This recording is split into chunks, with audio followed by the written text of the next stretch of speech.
ने 3 colligative property और related vapour pressure, elevation, boiling point and freezing point.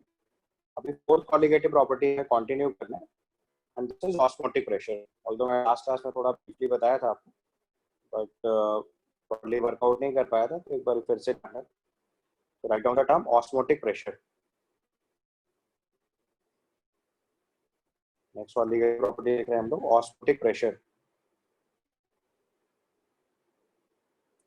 So osmotic pressure के लिए मैंने आपको बताया था कि अगर हम एक सॉल्वेंट को एक सॉल्यूशन से एक सेमी परमेबल मेम्ब्रेन के थ्रू सेपरेट कराते हैं, तो सॉल्वेंट मॉलिक्यूल्स का मूवमेंट जो है वो सॉल्यूशन की तरफ स्टार्ट हो जाता है। इस प्रोसेस को बोलते हैं ऑस्मोसिस। तो एक चीज का ध्यान रखना है कि सेमी परमेबल मेम्ब्रेन से हमेशा सॉल्वेंट मूव करेगा। तो अगर सॉल्वेंट का मूवमेंट सॉल्वेंट से सॉल्यूशन की ऑस्मोसिस, और ऑस्मोसिस में जो solvent molecule semi permeable membrane के ऊपर प्रेशर अप्लाई करते हैं, इसको बोलते हैं osmotic pressure. So write down,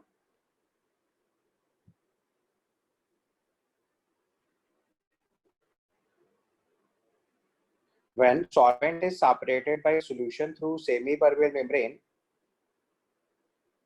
when solvent is separated by solution through semi-permeable membrane, then flow of solvent molecules through semi-permeable membrane, then flow of solvent molecules through semi-permeable membrane towards solution is known as osmosis, and the pressure due to solvent molecules on semi-permeable membrane is osmotic pressure. ठीक है। अब अगर आप इसके कुछ typical example हैं, तो जैसे सबसे पहले अगर हम प्लांट्स की बात करें, तो जो लो हाइट के प्लांट्स होते हैं उनमें जो रूट्स हैं वो वाटर एब्जॉर्ब करते हैं थ्रू ऑस्मोसिस, क्योंकि रूट्स के अंदर जो सोल्यूशन होता है उसकी कॉन्सेंट्रेशन ज़्यादा होती है, बाहर वाटर है तो वाटर जो है रूट्स के अंदर एंट्री कर जाएगा। बट अगर इसी केस में कोई प्लांट्स में बहुत ज़्यादा फर्टिलाइजर ऐड कर दे, तो बाहर वाला जो सोल्यूशन होगा उसकी कॉन्सेंट्रेशन ज़्यादा हो जाएगी, तो रूट के अंदर से पानी बाहर आने लगेगा। ऐसी कंडीशन में प्लांट डेड हो जाता है। ठीक है। सेकेंड एग्जाम्पल देखें, अगर हम जैसे रेजिन्स को वाटर में ऐड करें तो दे स्वेल्स अप। तो दिस इज अगेन, जो रेजिन है उसके अंदर का कॉन्सेंट्रेशन ज़्यादा है और बाहर पानी है, तो क्या होगा, वाटर जो है वो रेजिन बन के उसके अंदर प्रेजेंट एंट्री कर जाएगा, रेजिन के अंदर एंट्री कर जाएगा। So the phenomenon is osmosis. तीसरा एग्जांपल अगर नोटिस करें, तो जैसे ग्रेप्स है उसको कॉन्सेंट्रेटेड शुगर सॉल्यूशन में डाल दें, तो कॉन्सेंट्रेटेड शुगर सॉल्यूशन की कॉन्सेंट्रेशन बहुत ज़्यादा है और ग्रेप्स के अंदर जो सॉल्यूशन है उसकी कॉन्सेंट्रेशन कम है, सॉल्यूशन से बाहर की वाटर मूव करेगा तो it will shrink. So grapes जो है वो श्रिंक कर जाएगा अगर कॉन्सेंट्रेटेड शुगर सॉल्यूशन लेंगे। तो this is also example of osmosis. इसके बाद मैंने फिश के एग्जांपल बताया था कि अगर मान लो एक फिश है जो स्वीट वाटर लेक में या फ्रेश वाटर लेक में है, तो फ्रेश वाटर लेक में जो फिश है उसके फिश की जो बॉडी है वो मेम्ब्रेन की तरह काम करेगी। तो उसके अंदर जो फ्लूइड है उसकी कॉन्सेंट्रेशन ज़्यादा है और बाहर पानी की कॉन्सेंट्रेशन कम है, तो क्या होगा, कॉन्टिन्यूसली वाटर उसकी बॉडी में इंटेक होगा, तो ऐसी फिश को पानी पीने की जरूरत नहीं है। और अगर यही चीज़ सॉल्ट वाटर या सलाइन वाटर की फिश उठाएंगे, तो सलाइन वाटर फिश में क्या होगा, बाहर के वाटर की कॉन्सेंट्रेशन ज़्यादा है और अंदर के फ्लूइड की कॉन्सेंट्रेशन कम है, तो उसकी बॉडी से कॉन्टिन्यूसली वाटर बाहर आता रहेगा, तो ऐसी फिश को कॉन्टिन्यूस वाटर इंटेक करना पड़ेगा। ऑस्मोटिक प्रेशर मतलब, ऑस्मोसिस मतलब सेमी परमेबल मेम्ब्रेन के थ्रू सॉल्वेंट का मूवमेंट कहां से कहां की तरफ, सॉल्वेंट से सॉल्यूशन की तरफ, या बेटर टू से लो कॉन्सेंट्रेशन से हाई कॉन्सेंट्रेशन की तरफ। क्लियर है यहां तक? इसके बाद हम लोग सेमी परमेबल मेम्ब्रेन के कॉमन एग्जांपल्स अगर देखें, कभी कभी क्वेश्चन में पूछ लिया जाता है, थ्योरेटिकल क्वेश्चन है, तो जितनी भी एनिमल मेम्ब्रेन्स होती हैं या जो प्लांट मेम्ब्रेन्स होती है वो ज्यादातर सेमी परमेबल मेम्ब्रेन होती है। बट अगर केमिस्ट्री के एंगल से हमें याद करना है कि सेमी परमेबल मेम्ब्रेन क्या होता है, तो उसका एग्जांपल होता है क्यूप्रिक फेरोसाइनाइड। ये एग्जांपल याद रखिएगा, this is the unique example for you. हम लोग केमिकल लेबोरेटरी में अगर एनिमल मेम्ब्रेन नहीं यूज करना चाहते हैं, तो अदर देन एनिमल मेम्ब्रेन अगर हम किसी को भी यूज कर रहे हैं कॉलिगेटिव प्रॉपर्टी के लिए टू स्टडी ऑस्मोसिस, तो सेमी परमेबल मेम्ब्रेन वहां पे क्यूप्रिक फेरोसाइनाइड यूज होता है। ठीक है, समझ आ गई बात यहाँ तक? इतना पॉइंट नोट कर लिया आपने? वेट। हाँ, हम वेटिंग। तो ऑस्मोटिक प्रेशर कैलकुलेट करने के लिए उसकी इक्वेशन होती है P is equal to CRT। Osmotic pressure अगर कैलकुलेट करना है अगर हमें ऑस्मोटिक प्रेशर कैलकुलेट करना है तो कैलकुलेट करने के लिए हम लोग फॉर्मूला यूज करेंगे P is equal to CRT। P is your osmotic pressure. और ध्यान रखना है जैसे gaseous equation PV equal to NRT में यूनिट्स का बहुत इंपॉर्टेंस होता है, वैसे इस इक्वेशन को सॉल्व करते टाइम पे यूनिट्स इंपॉर्टेंट होती है। तो यहाँ जो ऑस्मोटिक प्रेशर आएगा that will come in the unit of atmosphere. जो हम लोग कॉन्सेंट्रेशन प्लेस कर रहे हैं this is in the units of moles per litre. Temperature यहाँ पे हमें केल्विन स्केल में प्लेस करना होता है and the value of R is 0.0821 litre atmosphere पर मोल केल्विन। कभी कभी क्वेश्चंस में इसमें R की जगह कैपिटल S लिख देते हैं, दैट डजंट मेक डिफरेंस, आपको वैल्यू याद रखनी है। So the formula is P is equal to CRT. P is your osmotic pressure. Although अगर standard notation of osmotic pressure बताऊं तो पाई होता है, बट द प्रॉब्लम इज कि अगर आपने पाई लिखा और कभी गलती से भी पाई की वैल्यू 3.14 पुट कर दी तो आपका क्वेश्चन गलत हो जाएगा। That's why I usually use P। तो आप भी P लिखने की आदत रखो, बट अगर इंटरनेशनल नोटेशन की बात करें तो osmotic pressure is represented by pi. That is notation, but अगर आप कंफ्यूज करके और आपने नोटेशन की जगह उसको वैल्यू समझ लिया तो it will be a trouble. इसलिए बेटर है कि आप P लिखो। So osmotic pressure P will measure in a unit of atmosphere. C is the concentration which will measure in a unit of moles per liter. R is 0.0821 liter atmosphere per mole Kelvin and temperature will place in a unit of Kelvin. ठीक है, अब आप एक question लिख लो। Calculate osmotic pressure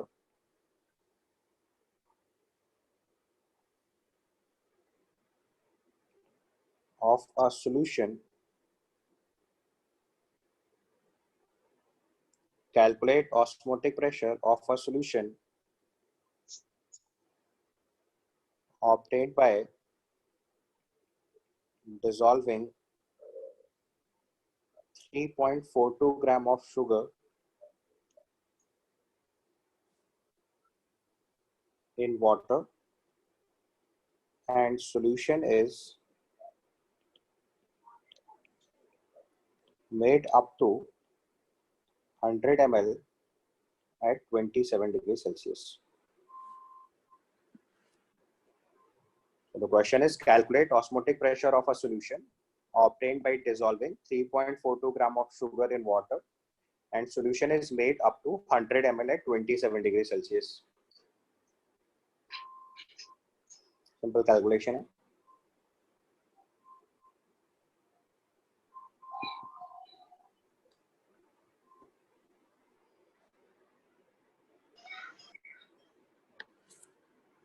So if you simply apply the formula P is equal to CRT, so pressure will come out to be concentration is 3.42 gram है, molecular mass 342, कितने moles हो गए in 100 ml, so in 1000 ml it will be this much. This is molarity into R value is 0.0821 and temperature is 300 Kelvin.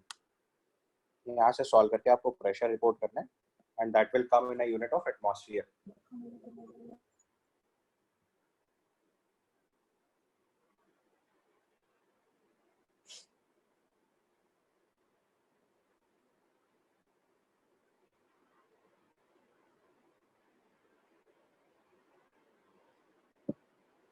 This is approximately 2.46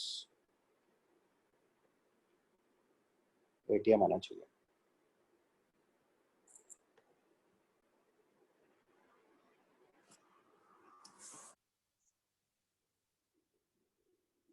Sir, can you explain again? बेटा simply formula लगाना है आपको P is equal to CRT. Pressure is osmotic pressure is P. C is concentration in moles per liter. R value is 0.0821 and temperature is 300 Kelvin. 27 degree Celsius is 300 Kelvin. अब molarity निकालने के लिए हमको moles per litre में unit लिखना है। आप देखो ध्यान से यहाँ पे यूनिट क्या है, मोल्स पर लीटर। सो मोल्स कैसे आएंगे, 3.42 ग्राम शुगर का मास है, molar mass is 342, so mass upon molar mass is moles, that moles is in 100 ml, so in 1000 ml it will be. So हमने सिंपली मोलारिटी का formula apply किया है, mass of solute upon molecular mass of solute into 1000 by volume of the solution in ml। Okay, sir. ये जो formula लगाया है, ये जो मैं रेड से मार्क कर रहा हूँ, दिस इज एक्चुअली मोलारिटी का फॉर्मूला लगाया है। Molarity is number of moles of solute upon volume of solution in liter. समझ गया ना? बेसिकली हमने मोलारिटी का फॉर्मूला अप्लाई किया हुआ, अगर आप ध्यान से देखोगे तो आपको क्लिक कर जाएगा। Moles of solute upon volume of solution in litre, तो 100 ml उसको लीटर में कन्वर्ट करने के लिए 100/1000 लिखेंगे तो 1000 ऊपर मल्टीप्लाई हो जाएगा। क्लियर यहाँ तक? अब देखो, जो अभी मैंने आपको ऑस्मोटिक प्रेशर का मेजर करने का तरीका बताया, that way is actually biological method. Biology में ऑस्मोटिक प्रेशर हम ऐसे ही मेजर करते हैं कि solvent molecule semi permeable membrane पे कितना प्रेशर अप्लाई कर रहे हैं, बट अगर उससे प्रैक्टिकल कैलकुलेशन करना है तो फॉर प्रैक्टिकल कैलकुलेशंस उसका केमिकल तरीका होता है, तो उसके लिए अगला टर्म फिर से मैं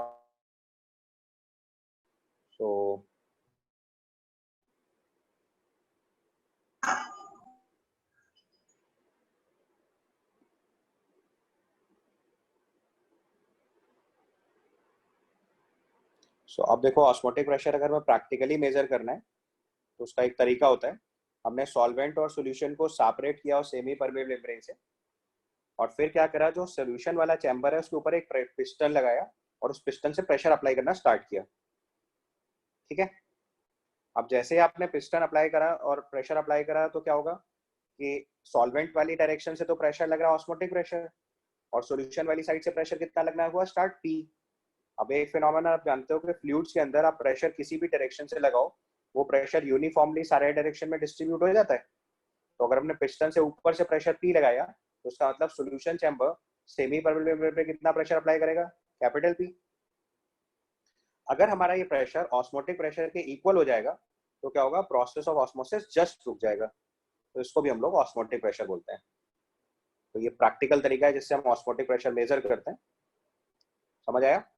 तो हमने क्या करा, एक सॉल्वेंट चैम्बर को एक सॉल्यूशन चैम्बर से सेमी परमेबल मेम्ब्रेन के थ्रू सेपरेट करा जैसे पहले करा था, बट इस बार क्या डिफरेंस है कि जो सॉल्यूशन चैम्बर है हमने उसके ऊपर प्रेशर अप्लाई किया हुआ है पिस्टन से, और प्रेशर अप्लाई कर रहे हैं तो आप जानते हो फ्लूइड्स के अंदर प्रेशर यूनिफॉर्मली हर डायरेक्शन में डिस्ट्रीब्यूट होता है।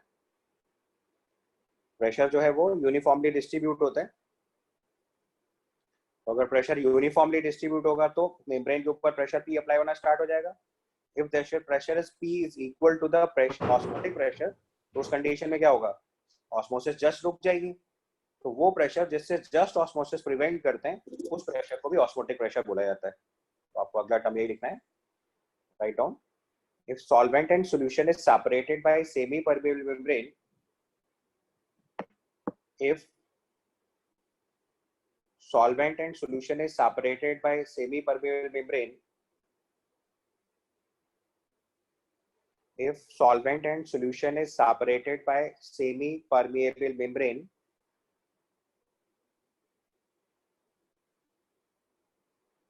and we apply pressure on solution chamber, and if we apply pressure on solution chamber through a piston, and if we apply pressure on solution chamber through a piston,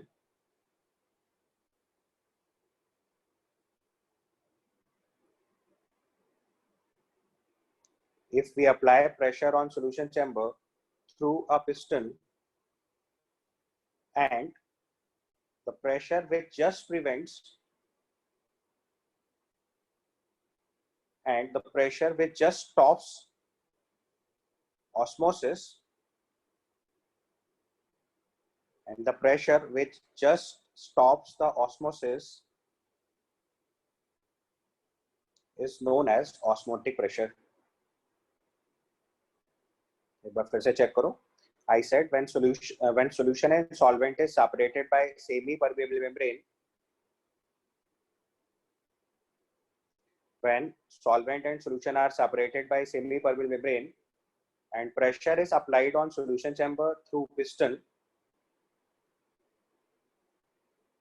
then the pressure which just stops the osmosis is known as osmotic pressure.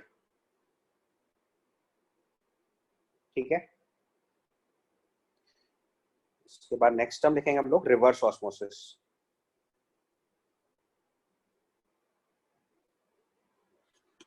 Next term we'll note down is reverse osmosis. आप सब जानते हो RO technique होती है water की purification technique, that is referred as reverse osmosis.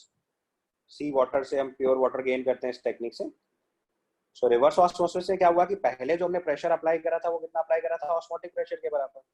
अब अगर हम प्रेशर अप्लाइड ऑस्मोटिक प्रेशर से ज्यादा कर देंगे तो क्या होगा कि जो सॉल्वेंट मॉलिक्यूल्स है वो किधर से किधर की तरफ मूव करना शुरू कर देगा, सॉल्वेंट मॉलिक्यूल से start moving from solution to solvent. तो अगर सॉल्यूशन टू सॉल्वेंट मूवमेंट हो जाएगा तो उसको बोलते हैं रिवर्स ऑस्मोसिस। समझ आया? जब तक हमने प्रेशर अप्लाई करा और ऑस्मोसिस चल रहा था, आप प्रेशर इंक्रीज करते गए, एक पॉइंट आया जहां पे ऑस्मोसिस जस्ट रुक गया, तो the point where osmosis is just stop, उस पोजीशन को बोलेंगे ऑस्मोटिक प्रेशर। अब ऑस्मोटिक प्रेशर से ज्यादा प्रेशर अगर आप अप्लाई करोगे तो क्या होगा, सॉल्वेंट मॉलिक्यूल का मूवमेंट सॉल्यूशन से सॉल्वेंट की तरफ चलने लगेगा, उल्टा प्रोसेस हो गया ऑस्मोसिस का। तो इसको हम लोग टेक्निकल टर्म में बोलते हैं रिवर्स ऑस्मोसिस। ठीक है, तो पहले डेफिनेशन लिखेंगे। If pressure applied on solution chamber, if pressure applied on solution chamber, if pressure applied on solution chamber,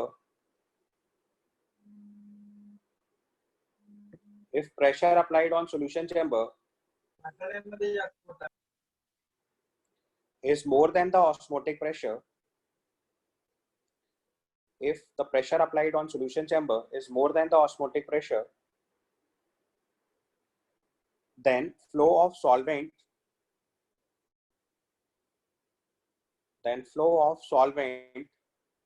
molecules from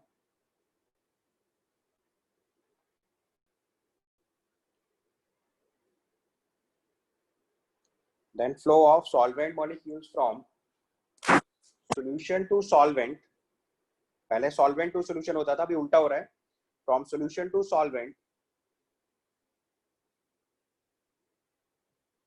is reverse osmosis.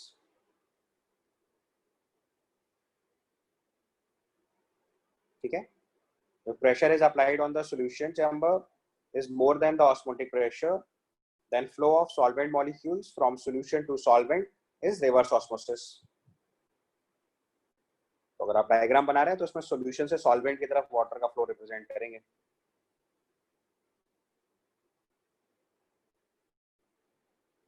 Is that okay? तो अगर P1 की वैल्यू ऑस्मोटिक प्रेशर से ज्यादा होगी तो solution से solvent की तरफ मूवमेंट स्टार्ट हो जाएगा, this is referred as reverse osmosis. और ये हमारे एक वाटर की प्यूरिफिकेशन टेक्निक है जिससे हम प्योर वाटर गेन करते हैं फ्रॉम सी वाटर। ये चीज नोट बना के लिख लीजिए क्योंकि कॉमनली क्वेश्चन इसी फॉर्म में आता है। The technique used to get pure water from sea water is reverse osmosis. Last में नोट बना के पॉइंट ऐड कर लीजिए, it's a water purification technique. By this technique we get pure water from sea water.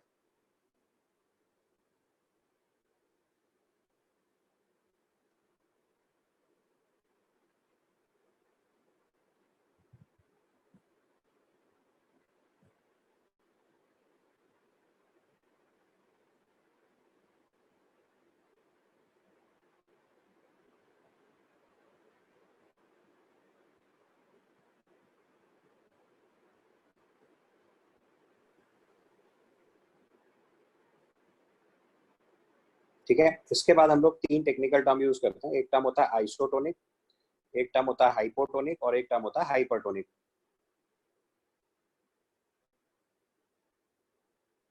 Sir, please show the screen.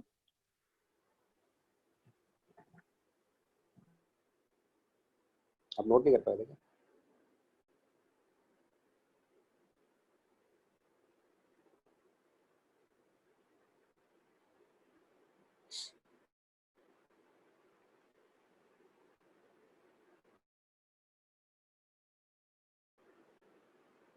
See, we'll get pure water, not drinking water. We understand it different. Understand the difference. Pure water का मतलब होता है that is water, और जो हमारे लिए drinking water होता है that is not pure water. क्योंकि जो प्योर वाटर है वो डिस्टिल्ड वाटर है, लैब में यूज कर सकते हैं। ड्रिंकिंग वाटर जो होता है उसमें मिनरल्स होते हैं, और बहुत सारे मिनरल्स ऐसे हैं जो हम ड्रिंकिंग वाटर से ही अपनी बॉडी में इंटेक करते हैं। तो अगर आपने ओशन वाटर को प्योर वाटर में कन्वर्ट कर लिया तो उसमें मिनरल सॉल्ट है, या तो उतने मिनरल्स ऐड करो। अब जो काम नेचर करता है वो हम नहीं कर सकते अपने लेवल पे, तो इसलिए वो क्वालिटी ऑफ वाटर अचीव नहीं होता है। इसलिए ड्रिंकिंग वाटर सच में शॉर्ट है और हमें उसे प्रिजर्व करना ही चाहिए, या उसे हमें उसको रोकना चाहिए, वेस्टेज बचानी चाहिए। ठीक है, तो सी वाटर से प्योर वाटर मिलेगा, but that pure water is not drinking water, understand the difference. Drinking water जो होता है that is not pure water, pure that contains water plus some essential minerals. अगर वो एसेंशियल मिनरल शॉर्ट हो जाएंगे तो फिर पानी का कोई यूज ही नहीं आपके लिए। डिस्टिल्ड वाटर मिलेगा, बैटरी में यूज कर सकते हैं, केमिकल प्लांट्स में यूज कर सकते हैं, लैबोरेटरी में यूज कर सकते हैं, वो बढ़िया बात है, बट ड्रिंकिंग पर्पज से नहीं यूज कर सकते। So drinking water shortage is there, water shortage is not there. हमारी अर्थ पे वाटर की शॉर्टेज बिल्कुल भी नहीं है, वाटर तो बहुत ज्यादा है, इवन परेशानी का कारण है water, but drinking water such में शॉर्ट है। अगर आप एनवायरमेंटल केमिस्ट्री का चैप्टर पढ़ोगे तो उसमें आपको पता चलेगा ड्रिंकिंग वाटर की बहुत हैवी शॉर्टेज है, तो हमें उसे वेस्टेज से बचाना ही चाहिए। ठीक है, with this technique we get pure water. इसीलिए अगर आप ध्यान से देखो जितने भी वाटर प्यूरिफिकेशन यूनिट्स होती है सब में आरओ और यूवी लगाया जाता है। तो यूवी तो बैक्टीरिया किल करने के लिए हो गया, आरओ वाटर प्यूरिफाई करने के लिए हो गया, बट फर्दर उसमें मिनरल्स ऐड किए जाते हैं, तो मिनरलाइजर्स अलग से प्रेजेंट होते हैं उसमें। Otherwise quality of water is degraded और वो आपको कहीं ना कहीं कुछ ना कुछ मिनरल्स की डेफिशिएंसी करा देगा बॉडी में। ठीक है, चलो इसके बाद नेक्स्ट टर्म लिखेंगे हम लोग। नेक्स्ट टर्म लिखिए isotonic solution.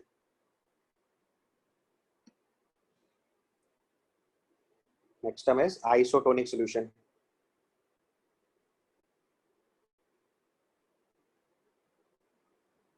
Next term is isotonic solutions. तो ऐसे दो सॉल्यूशन जिनका ऑस्मोटिक प्रेशर सेम होता है उसको बोलते हैं isotonic solution. Write down the statement. Two solutions having same osmotic pressure are isotonic. Two solutions having same osmotic pressure are isotonic.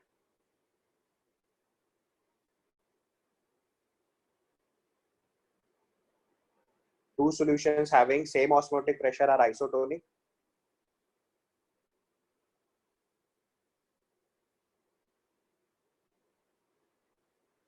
अब अगर हमारे पास दो सॉल्यूशन है, किसी एक का ऑस्मोटिक प्रेशर कम है और दूसरे का ऑस्मोटिक प्रेशर ज्यादा है, तो जिस सॉल्यूशन का ऑस्मोटिक प्रेशर कम होता है उसको बोलते हैं हम लोग हाइपोटोनिक, और जिस सॉल्यूशन का ऑस्मोटिक प्रेशर ज्यादा होता है उसको बोलते हैं hypertonic.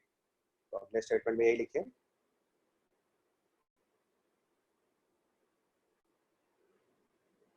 Write down the solution having lower osmotic pressure is hypotonic.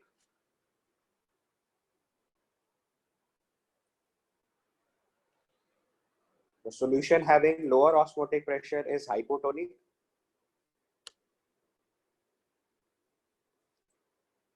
And the solution having higher osmotic pressure is hypertonic.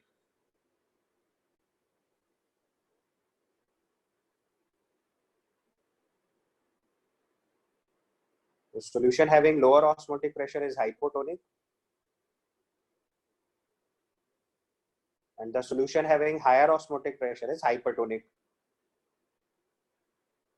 तो वो सॉल्यूशन जिसका ऑस्मोटिक प्रेशर कम होता है वो हाइपो, आप टेक्निकल टर्म समझते हो, आइसो मतलब सेम होता है, हाइपो मतलब लेस होता है और हाइपर मतलब मोर होता है। तो ऐसा सॉल्यूशन जिसका ऑस्मोटिक प्रेशर कम है वो हाइपोटोनिक, जो ज्यादा है वो हाइपरटोनिक और जो बराबर है वो आइसोटोनिक। तो आइसोटोनिक सॉल्यूशंस के ऑस्मोटिक प्रेशर सेम होते हैं।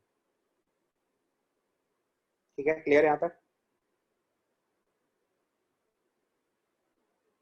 तो अभी तक हमने देखो चारों कॉलिगेटिव प्रॉपर्टीज पढ़ ली। अब जो इसमें इंपॉर्टेंट टर्म है वो ये है कि अभी तक हमने जितनी भी कॉलिगेटिव प्रॉपर्टीज स्टडी करी है वो सब हम लोगों ने सॉल्यूशन को आइडियल सॉल्यूशन मानते हुए स्टडी किया है। और आप जानते हो कि ज्यादातर सोल्यूट जो वाटर में सॉल्युबल होते हैं वो या तो डिसोशिएट करते हैं या एसोसिएट करते हैं। तो उसका मतलब अगर हम इस स्टडी को केवल आइडियल सॉल्यूशंस के लिए करेंगे तो बहुत सारे ऐसे सोल्यूट होंगे जिनकी स्टडी हो ही नहीं पाएगी। तो उस स्टडी को एक्सटेंड करने के लिए हम उन सॉल्यूशंस की भी स्टडी करते हैं जहाँ पे हमारा सोल्यूट डिसोशिएट या एसोसिएट होगा। और ऐसी कंडीशन में हम इस कॉलिगेटिव प्रॉपर्टी को नया टेक्निकल नेम देते हैं जिसको बोलते हैं एबनॉर्मल कॉलिगेटिव प्रॉपर्टी। तो हमें अपना नेक्स्ट टर्म लिखना है abnormal colligative property. So right down the next term abnormal colligative property.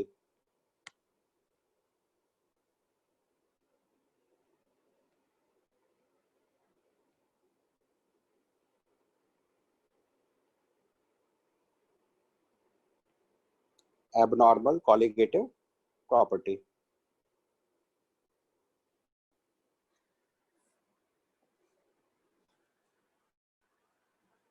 Abnormal colligative property.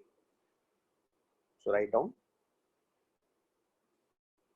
when either dissociation or association of solute units takes place,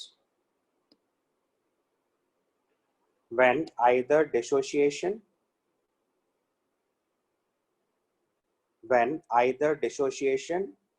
or association of solute units takes place, when either dissociation or association of solute units takes place, when it is dissolved in solvent, when it is dissolved in solvent,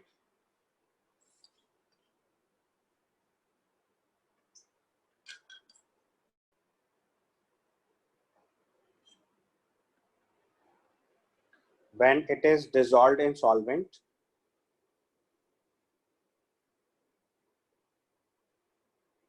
when it is dissolved in solvent, because of which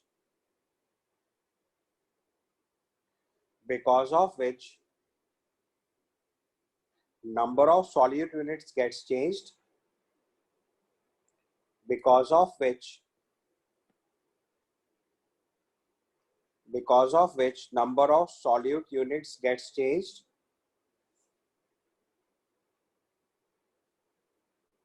because of which number of solute units gets changed, and in this case, the experimentally observed colligative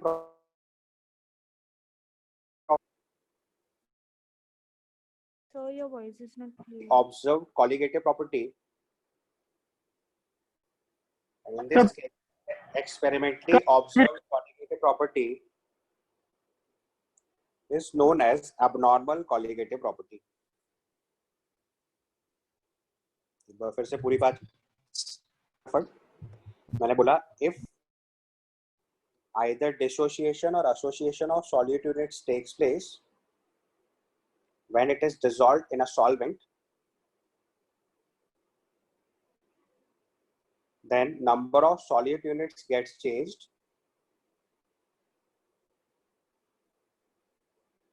In this state, the experimentally observed colligative property is known as abnormal colligative property. तो जो हमारे पास abnormal colligative property है, इसी को आप technical term में experimental भी बोल सकते हो. In this state, the experimentally observed colligative property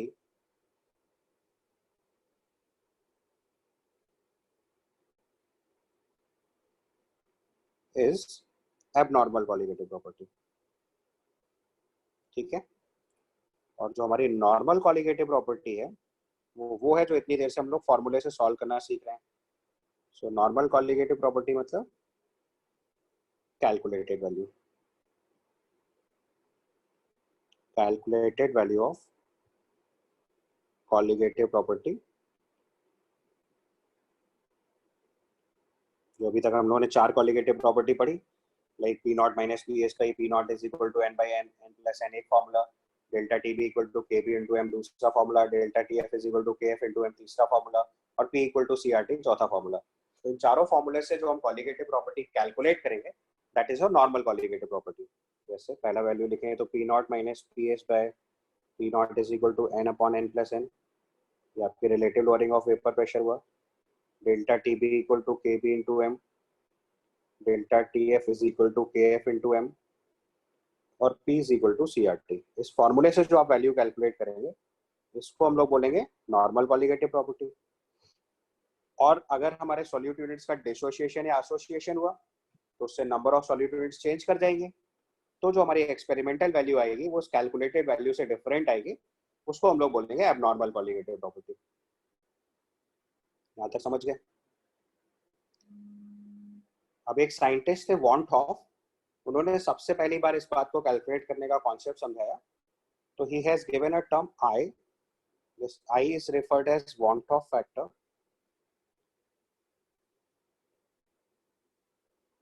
और इस वॉन हॉफ फैक्टर की वैल्यू जो होती है this is equal to abnormal colligative property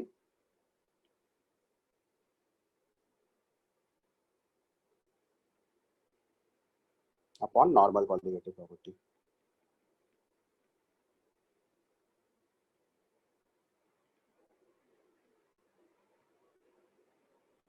अब normal colligative property upon normal colligative property.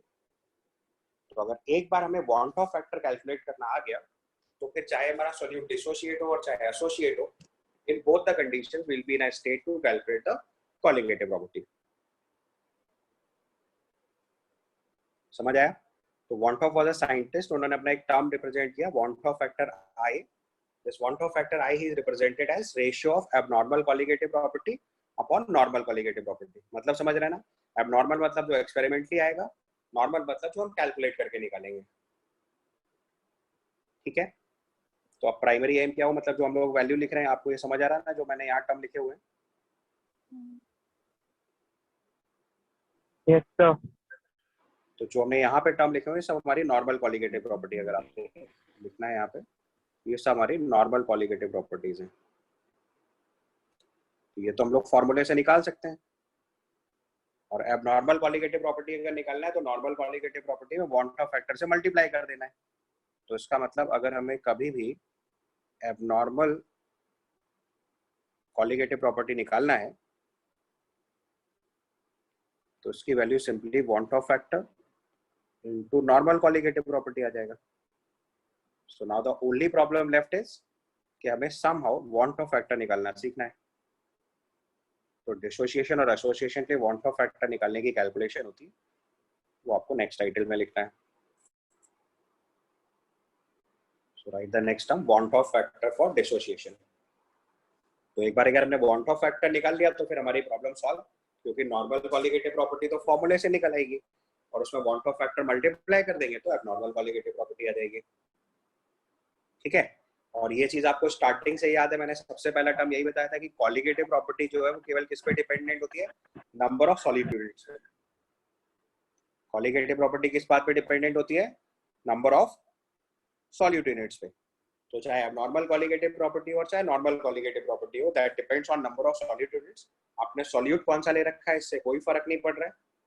ठीक है, अब नॉर्मल कॉलीगेटिव प्रॉपर्टी क्यों बन रही है? क्योंकि सॉल्यूट का डिसोसिएशन या एसोसिएशन हो रहा है। डिसोसिएशन हो रहा है तो ब्रेक होकर नंबर ऑफ यूनिट्स बढ़ जाएंगे, तो कॉलीगेटिव प्रॉपर्टी डिफरेंट हो जाएगी जो हम कैलकुलेट कर रहे हैं उसके रिस्पेक्ट में।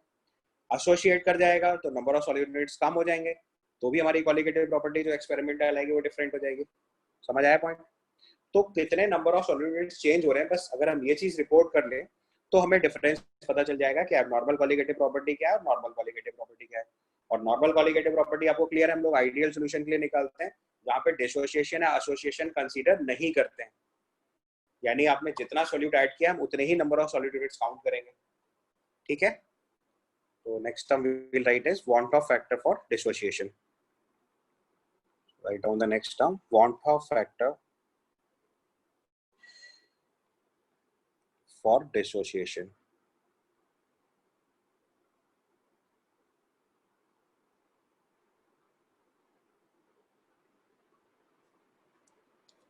ठीक है, van't Hoff factor for dissociation. तो हमने एक इलेक्ट्रोलाइट लिया, लेट्स से AXBY, इसको हमने डिसॉल्व कराया,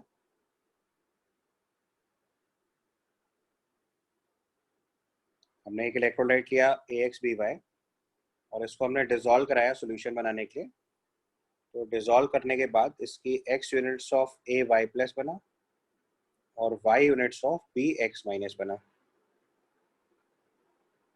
ये चीज समझ आई आपको? पहले x units of AY plus y units of BX minus. Okay, अब यहाँ पे हम अज्यूम कर लें लेट डिग्री ऑफ डिसोसिएशन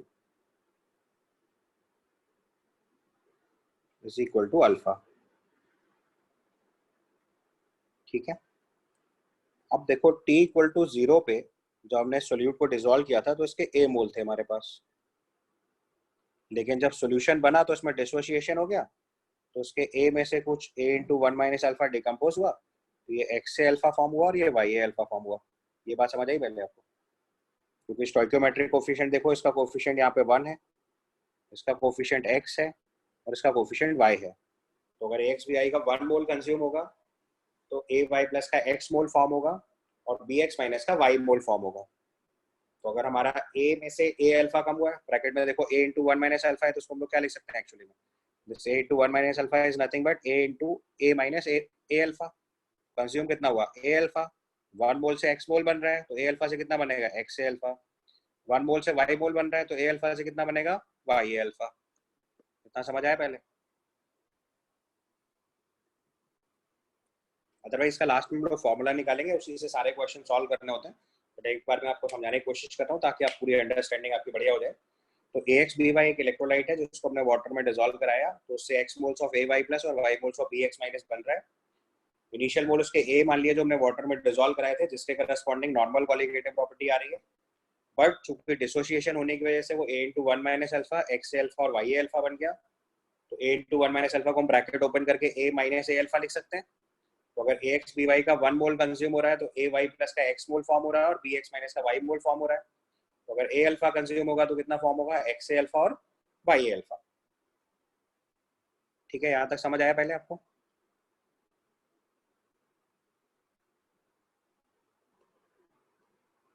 तो अब देखो, अगर हमें यहाँ पे वांट ऑफ फैक्टर लिखना है आई, तो this is actually abnormal colligative property, abnormal colligative property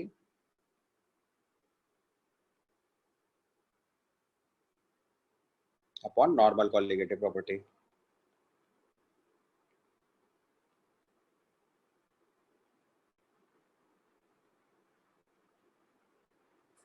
ठीक है, एक बार फिर से देख लो। मैंने बोला ए एक्स बी वाई को अगर हम कंज्यूम करा रहे हैं तो उसका X moles of A Y plus और Y moles of B X minus बन रहा है। स्टोइकोमेट्रिक कोफिशिएंट देखना है पहले ध्यान से। तो ए एक्स बी वाई का अगर एक मोल कंज्यूम होगा तो उसके एक मोल कंज्यूम होने से ए वाई प्लस का एक्स मोल और बी एक्स माइनस का वाई मोल फॉर्म होगा। पहले इतनी बात समझ आती है सबको? अब मैंने बोला अगर इसका ए मोल कंज्यूम, ए में से ए डिग्री ऑफ डिसोसिएशन अल्फा है। डिग्री ऑफ डिसोसिएशन का मतलब होता है एक मोल में से कितना कंज्यूम हुआ। तो एक मोल में से अगर अल्फा कंज्यूम हुआ तो ए में से कितना कंज्यूम हुआ ए अल्फा। तो ए एक्स बी वाई का ए अल्फा अगर कंज्यूम हुआ तो ए वाई प्लस कितना बनेगा x A alpha. One mole से एक्स बन रहा है तो ए अल्फा से x A alpha, one mole से वाई बन रहा है तो ए अल्फा से वाई ए अल्फा। ये मैंने मोल लिख दिया पहले। अब आपको समझ आना चाहिए कि जो कॉलिगेटिव प्रॉपर्टी है, एबनॉर्मल कॉलिगेटिव प्रॉपर्टी जो है वो किसके ऊपर डिपेंड कर रही है, A minus A into one minus alpha plus X A alpha plus Y A alpha mole पे। और जो नॉर्मल कॉलिगेटिव प्रॉपर्टी है वो किसके ऊपर डिपेंड कर रही है, ए मोल्स पे। तो हम लोग इसी को लिख सकते हैं A into one minus alpha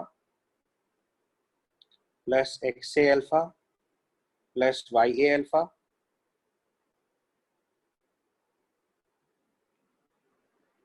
इसको हम लोग लिख सकते हैं A into one minus alpha plus X A alpha plus Y A alpha. ये टोटल मोल्स हो गए वाटर में डिसोशिएट होने के बाद। और मोल्स में अगर अवोगाद्रोस नंबर से मल्टीप्लाई करते हैं तो ये नंबर ऑफ सॉलिड यूनिट्स हो गई। तो इस नंबर ऑफ सॉलिड यूनिट पे कौन सी प्रॉपर्टी डिपेंडेंट है, एबनॉर्मल कॉलिगेटिव प्रॉपर्टी। और डिसोशिएट होने के बाद हमारे पास कितने मोल्स हैं ए, इसको अवोगाद्रोस नंबर से मल्टीप्लाई करेंगे तो क्या हो गया, number of solid units present initially. तो ए इंटू एन ए की वजह से normal colligative property, A into one minus alpha plus X alpha plus Y alpha into N A की वजह से एबनॉर्मल कॉलिगेटिव प्रॉपर्टी। अब अगर आप इसको सिंप्लीफाई करेंगे तो ये वैल्यू सॉल्व होके आ जाएगी one plus X plus Y minus one into alpha. आप एक बार ध्यान से पूरी कैलकुलेशन चेक कर लो। ए कट जाएगा, एन ए कट जाएगा, बाद में अल्फा कॉमन कर लेना तो X plus Y minus one आ जाएगा और वन आ जाएगा। ठीक है, अब यहाँ पे अगर हम x प्लस वाई की जगह एक नया वेरिएबल लिख दें z, तो उससे हमारा वांट ऑफ फैक्टर आ जाता है one plus Z minus one into alpha. बस ये फॉर्मूला याद रखना है क्योंकि मेजॉरिटी ऑफ क्वेश्चंस हम इस फॉर्मूले से ही सॉल्व करेंगे। जब भी कभी डिसोसिएशन होगा तो वांट ऑफ फैक्टर निकालेंगे one plus Z minus one into alpha. यहाँ पे z जो है वो देखो number of ions furnished bye 1 unit of electrolyte, 1 unit of electrolyte. So Z is number of ions furnished by 1 unit of electrolyte. तो आप ध्यान से देखो AX/BY की अगर एक यूनिट ले रहे हैं तो उससे कितने आयन बन रहे हैं? X आयन AY प्लस के बन रहे हैं और Y आयन BX माइनस के बन रहे हैं। तो टोटल आयन कितने बने? X plus Y। तो हमें सिर्फ दो चीजें चेक करनी होती है, डिग्री ऑफ डिसोसिएशन कितना है, दैट इज अल्फा, और कितनी यूनिट्स फर्निश हो रही है 1 यूनिट ऑफ इलेक्ट्रोलाइट की डिसोसिएशन की वजह से। अगर ये दो टर्म आपने एक बार फिट कर दिए तो आपका वॉन टॉप फैक्टर आ जाएगा। So one top factor for dissociation is I is equal to 1 plus Z minus 1 into alpha.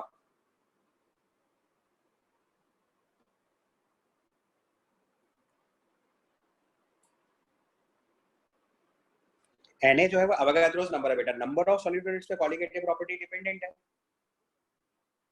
Solid colligative property वो किसके ऊपर डिपेंडेंट है? नंबर ऑफ सॉलिड यूनिट्स पे। और नंबर कैसे निकालते हैं? मोल्स में अवोगाद्रोस नंबर से मल्टीप्लाई करके। अगर आपको नंबर ऑफ मॉलिक्यूल निकालना हो तो कैसे निकालते हैं? Moles into Na। तो हमारे पास टोटल मोल्स कितने हुए? A into 1 minus alpha plus X से alpha plus Y है alpha, ये टोटल मोल्स आ गए। उसको अवोगाद्रोस नंबर से मल्टीप्लाई कर दिया। अगर आप यहाँ नहीं समझ पा रहे हो तो अलग से लिख लो, Na is your अवोगाद्रोस नंबर। यहाँ पे जो हम Na लिख रहे हैं दिस इज एक्चुअली अवोगाद्रोस नंबर।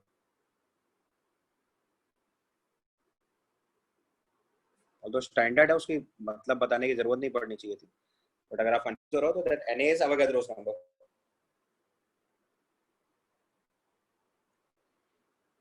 ठीक है। हमारी जो एबनॉर्मल कॉलिगेटिव प्रॉपर्टी है वो डिसोसिएशन के बाद जितने नंबर ऑफ सॉलिड यूनिट्स है उसके ऊपर डिपेंडेंट है, और जो नॉर्मल कॉलिगेटिव प्रॉपर्टी है वो पहले जितने नंबर ऑफ सॉलिड यूनिट्स है उसके ऊपर डिपेंडेंट है। तो डिसोसिएशन बाद टोटल मोल्स कितने हैं? A to 1 minus alpha plus X से अल्फा प्लस Y है alpha.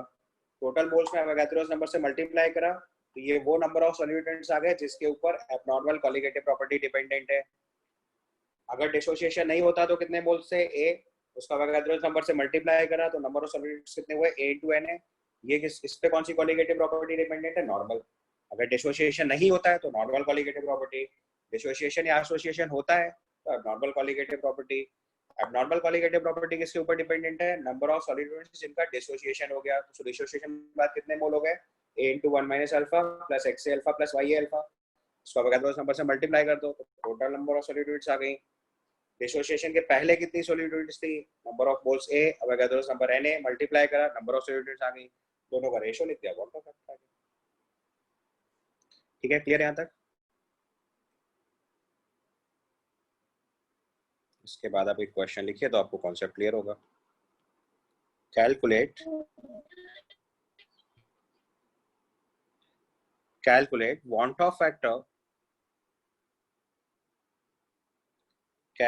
want of factor for dissociation of the following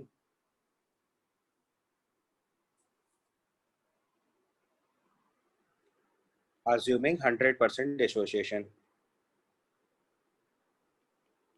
Assuming 100% dissociation. तो 100% dissociation का मतलब, so first option NaCl. What is the meaning of 100% dissociation? 100% dissociation means alpha is equal to 1. Alpha is degree of dissociation है। तो अगर पूरा dissociate हो जाएगा तो 100% डिसोसिएशन में अल्फा 1, 60% डिसोसिएशन में अल्फा 0.6 है ना। सो NaCl, BaCl2, इसके बाद लेट्स से Na3PO4,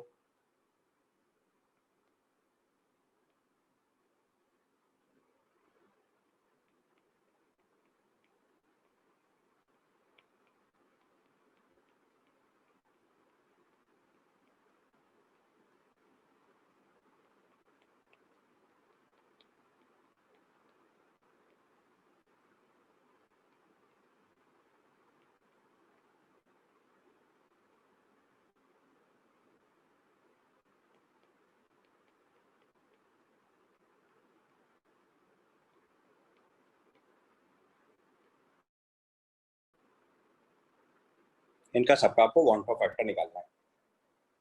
तो calculate van't Hoff factor for dissociation of the following assuming 100% dissociation.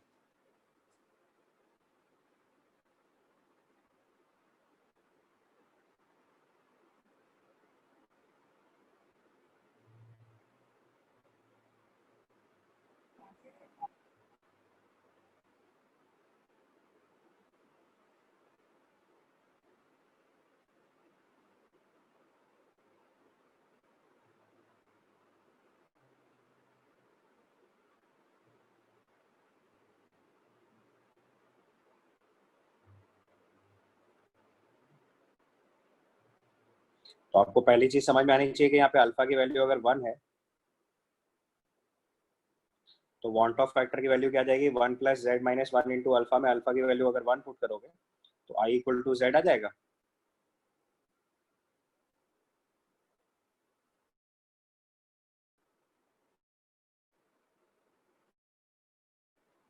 तो इसका मतलब आपको सिंपली क्या निकालना है कि इसको डिसोशिएट होने के बाद कितने नंबर्स बनेंगे।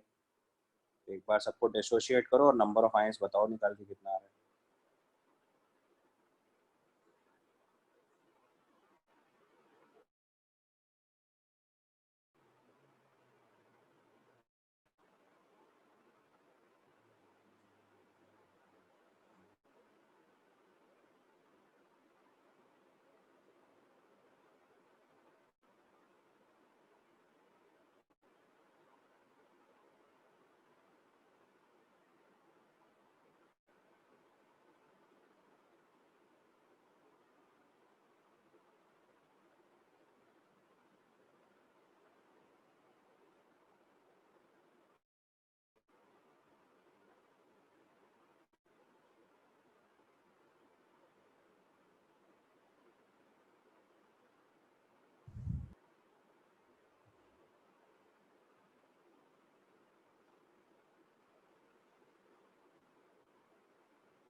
सर एक बार सॉल्व करके बताओ ना। आप बता रहा हूँ, पहले अपने आप पे ट्राई कर लो, जिनको नहीं क्लिक कर रहा हूँ उनके लिए बताता हूँ। तो अगर आंसर्स चेक करने जिन्होंने सॉल्व कर लिया उनके लिए अगर आंसर्स लिखना है तो मैं पहले आंसर्स लिख दे रहा हूँ। इसके लिए 2 आएगा, इसके लिए 3 आएगा, इसके लिए 4 आएगा, इसके लिए 5 आएगा, इसमें भी 5 आएगा, and next one if you will check it is 2 3 4 5, इसमें भी आंसर आ रहा होगा, and the last one if you will check it is, ये पहले आपके आंसर्स हो गए। जिनको समझ आ गया वो फटाफट आंसर चेक कर लो, जिनको नहीं क्लिक कर रहा है उनके लिए मैं सॉल्व कर रहा हूँ। तो जस्ट चेक द आंसर्स। तो मैंने आपको बताया वांट ऑफ फैक्टर का फॉर्मूला हुआ 1 plus Z minus 1 into alpha, ये आपका फॉर्मूला है। अल्फा की वैल्यू यहाँ पे 1 है क्योंकि क्वेश्चन में गिवन है 100% एसोसिएशन है। So alpha is equal to 1, that means i is equal to Z. और जेड आपको बताया क्या, नंबर ऑफ आयंस होते हैं जो डिसोसिएशन के बाद आएगा। आप एक एक करके चेक करो। सबसे पहले ऑप्शन में जैसे NaCl लिया आपने तो ये डिसोशिएट होकर कितने आयन बना रहा है, Na plus Cl minus, 2 ion बन रहे हैं, एक Na प्लस एक Cl माइनस, तो वांट ऑफ फैक्टर 2। ठीक है। दूसरे पार्ट में आपने लिया बेरियम क्लोराइड, इसको डिसोशिएट करेंगे तो it will form Ba2 plus and 2Cl minus, कितने आयन बने टोटल, 3। तीसरे पार्ट में आपने लिया Na3PO4, इसको डिसोशिएट करेंगे तो 3Na plus and PO4 3 minus, कितने आयन बने, 4। चौथे पार्ट में Al2SO4 होल थ्राइस है, इसको आयनाइज करेंगे तो 2Al3 plus and 3SO4 2 minus, कितने आयन बने, 2 एल्यूमिनियम 3 सल्फेट, टोटल 5। यहाँ तक समझ आया पहले। ऐसे अगला केस सॉल्व करेंगे। This is NH4 whole twice SO4 dot FeSO4 dot 6H2O।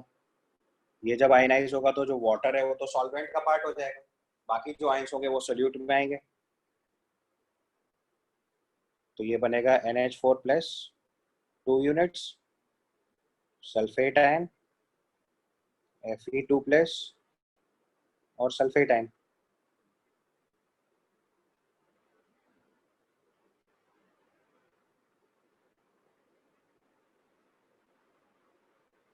तो वापस कितने आयन हुए, 2 अमोनियम आयन, 1 आयरन और 2 सल्फेट, टोटल आयन हुए 5। उसका वांट ऑफ फैक्टर भी 5 हो गया। और लास्ट वाला केस अगर इसको सॉल्व करेंगे, इसको आयनाइज करेंगे तो will form 2K plus 2Al3 plus and 4 sulphate ion, total कितने आयन हुए, 8।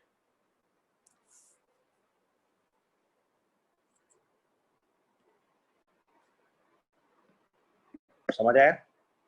want of factor का पहले फॉर्मूला लगाना है. Formula is I is equal to 1 plus Z minus 1 into alpha. I is equal to 1 plus Z minus 1 into alpha.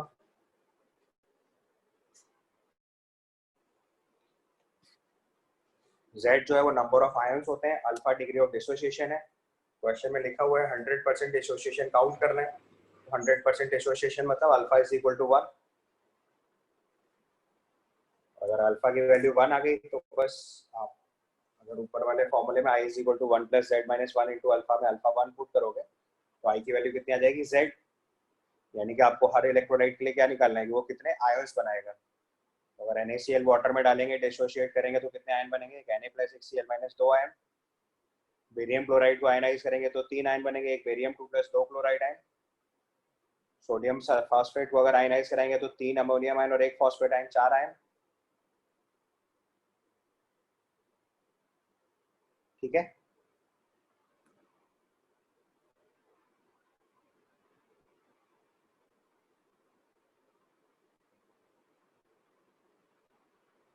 यहाँ तक समझ आया?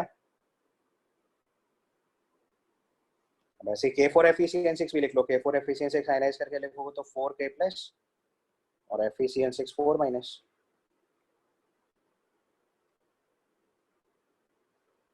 तो 4K प्लस और एक FeCN6 4 माइनस, 5 आयन हो गए.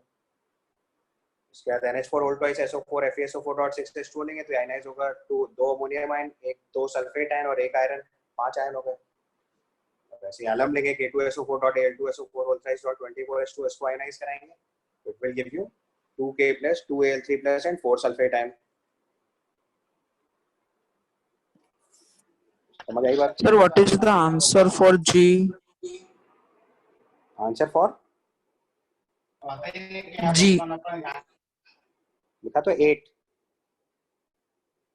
2 potassium ion, 2 aluminium ion and 4 sulphate ion. So total is 2 plus 2 plus 4 is 8. Water नहीं include करना because water will be the part of solvent. Okay, sir.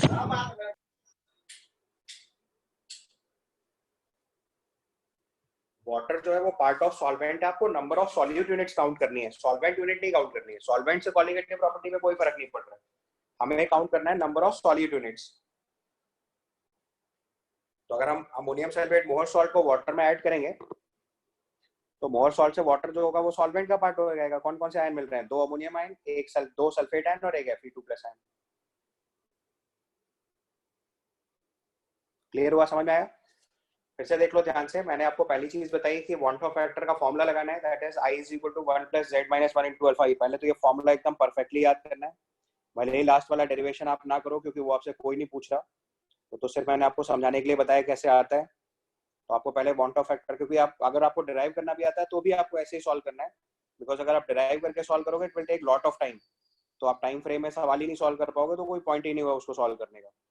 So technique is want of factor I is equal to 1 plus Z minus 1 into alpha. ये formula है. 100% dissociation दिया तो alpha equal to 1 हो गया. Alpha की value 1 put करोगे तो I is equal to Z आ गया. यहाँ तक पहले सॉल्व हो गया. जब हमें पता चल गया कि I की वैल्यू Z के इक्वल है, यानी आपको सिर्फ क्या निकालना है? कितने नंबर ऑफ आयंस बन रहे हैं. ठीक है. तो NaCl अगर डिसोशिएट कराया तो उससे 2 आयन बन रहे हैं, Na+Cl माइनस, BaCl2 से 1 Ba2 plus 2 Cl minus, ammonium phosphate से 3 Na प्लस 1 फॉस्फेट. डी वाला पार्ट लिया हम लोगों ने, एल्यूमिनियम सल्फेट से 2 एल्यूमिनियम 3 सल्फेट. ठीक है. और फिर हमने मोहर सॉल्ट लिया NH4 होल ट्वाइस SO4.FeSO4.6H2, तो उसको आयनाइज करेंगे तो 2 अमोनियम आयन, 2 सल्फेट आयन और एक iron. And similarly last part देखोगे K2SO4.Al2SO4 होल ट्वाइस 24H2O, इसको आयनाइज करेंगे तो 2K प्लस मिलेगा, 2 Al3 प्लस मिलेगा और 4 सल्फेट आयन मिलेगा. कितने आयन हो गए टोटल? 2 पोटेशियम, 2 एल्यूमिनियम 4 और 4 सल्फेट, टोटल 8 आयन हो गए. सो want of factor is 8. Clear? Sir अगर 60% रहा तो अल्फा की वैल्यू 0.6 लगा देंगे. अभी करेंगे वैसे भी, Okay. क्वेश्चन भी करेंगे. अभी हम लोग अभी बहुत सारे सवाल करेंगे, आप परेशान नहीं हो. This is just to explain you कि पहले आप want of factor समझ तो जाओ. एक चीज तो समझो, पहले Z कैसे निकालना है. एक बार Z निकालना आ गया, अब ये सब मैंने सबके Z लिखे हुए हैं. अब इसी में अगर अल्फा दिया होता तो हम फॉर्मूले में i is equal to 1 plus Z minus alpha में जेड भी लिखते और फिर अल्फा भी लिखते, तो थोड़ी कैलकुलेशन बढ़ जाती। बस सॉल्व करने का तरीका यही है, क्योंकि इस क्वेश्चन का जो सबसे कॉम्प्लेक्स पार्ट है वो जेड ही है।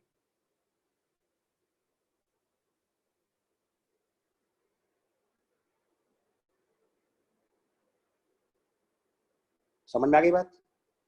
चार्ज नहीं काउंट करना है, आप कंफ्यूज हो रहे हो, आपको चार्ज नहीं करना है, आपको नंबर ऑफ सॉल्यूट यूनिट्स देखनी है, कितने आयन बन रहे हैं उसका नंबर लिखना है। You need not to count charge, you have to count ions. एक Na प्लस एक Cl माइनस, 2 आयन। एक barium 2 plus 2 chloride ion, 3 ion. 3 Na plus 3 एक phosphate, 4 ion. 2 Al3 plus 3 sulphate, 5 ion. 2 ammonium, 1 iron और 2 sulphate, 5 ion. 2 potassium, 2 aluminium और 4 sulphate, total 8 ion. So you have to count number of ions, not charge. Charge is not required. I have to calculate Z. Z is number of ions. ठीक है, इतना part clear हो गया सबको पहले? चलो इसके बाद नेक्स्ट पार्ट लिखेंगे, want of factor for association. Next time we'll write want of factor for association. Want of factor for association.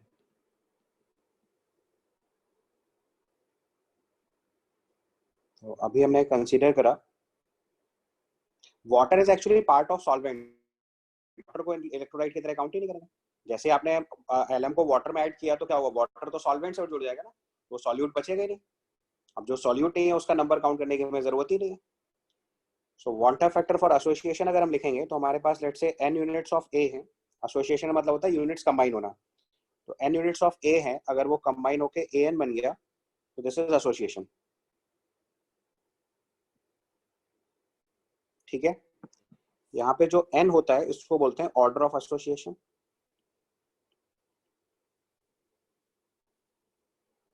तो अगर क्वेश्चन में लिखा हुआ डाइमराइजेशन, तो डाइमराइजेशन का मतलब होता है n इज इक्वल टू 2। अगर लिखा हुआ ट्राइमराइजेशन, तो ट्राइमराइजेशन का मतलब होता है n equal to 3 and so on. और यहाँ पे अगर हम degree of association alpha assume कर लें, degree of association is let's say alpha.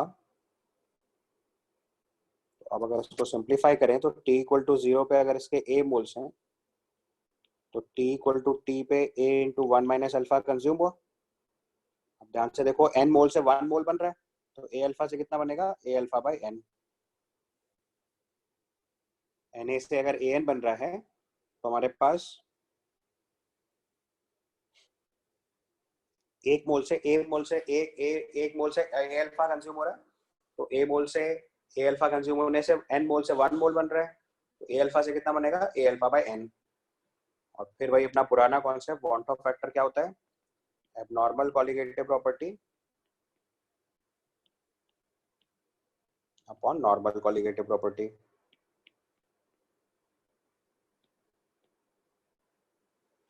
Abnormal colligative property upon normal colligative property.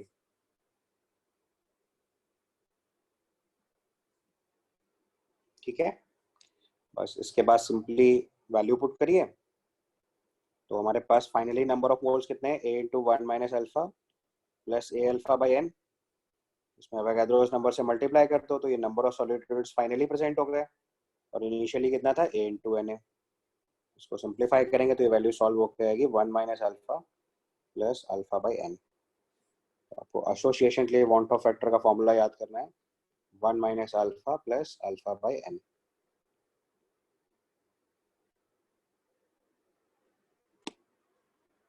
चूंकि n की वैल्यू हमेशा ग्रेटर देन 1 होगी, इसलिए i की वैल्यू हमेशा लेस देन 1 आएगी। यहाँ पे value of n will be greater than 1, क्योंकि एसोसिएशन हो रहा है तो 2 यूनिट 3 यूनिट 4 यूनिट कम से कम कंबाइन होंगे। So as value of n is greater than 1, so i will be certainly less than 1। ये इंपॉर्टेंट रिजल्ट है जो आपको याद रखना है। तो एसोसिएशन के केस में वांट ऑफ फैक्टर हमेशा 1 से कम आएगा।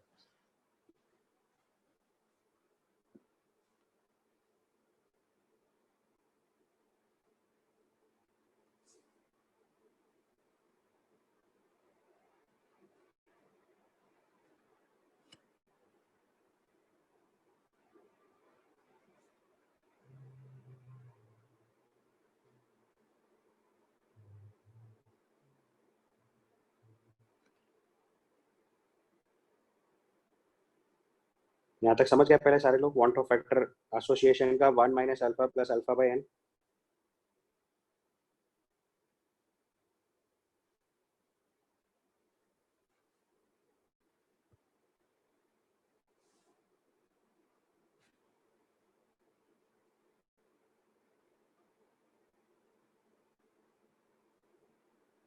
तो एक क्वेश्चन लिखिए तो आपको समझ आएगा।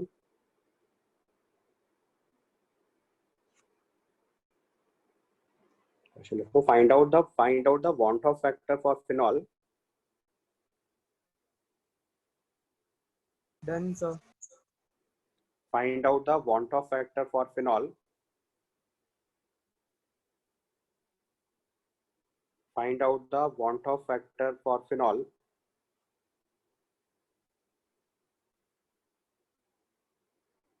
Solution. Find out the want of factor for phenol solution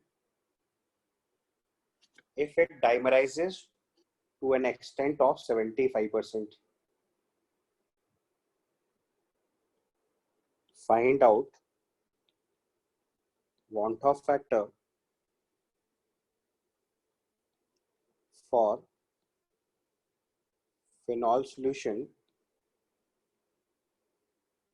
if it dimerizes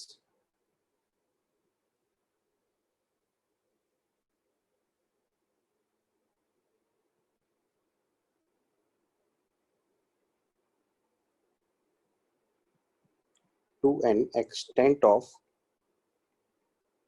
75%. ठीक है, अगर 75% एक्सटेंट तक डाइमराइज कर रहा है तो अल्फा की वैल्यू कितनी होगी? यहाँ से अल्फा की वैल्यू 0.75 होगी और डाइमराइज हो रहा है इसलिए एन की वैल्यू 2 हो गई। तो I is equal to 1 minus alpha plus alpha by N लिखेंगे अगर हम। यहाँ से आई की वैल्यू आ जाएगी 1 minus alpha plus alpha by 2 which is same as 1 minus alpha by 2 और अल्फा की वैल्यू 0.75 है तो 1 माइनस 0.75 बाई 2। यहाँ से आई की वैल्यू लिखिए।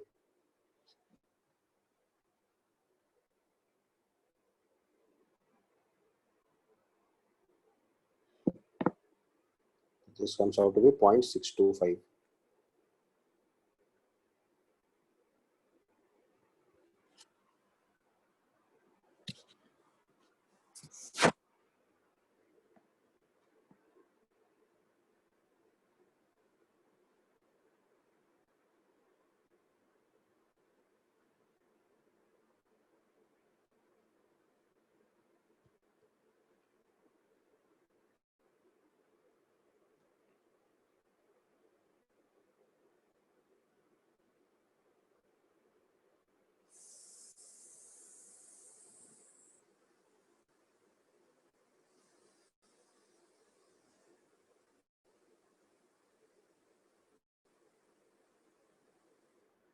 ठीक है, यहाँ तक okay?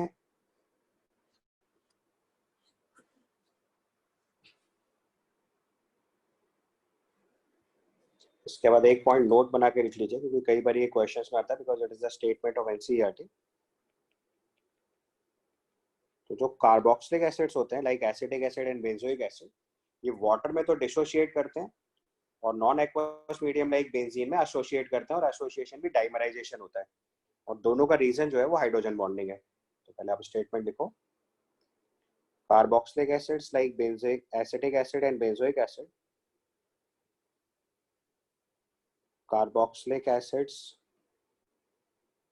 like acetic acid CH3COH and benzoic acid C6H5COH undergo dissociation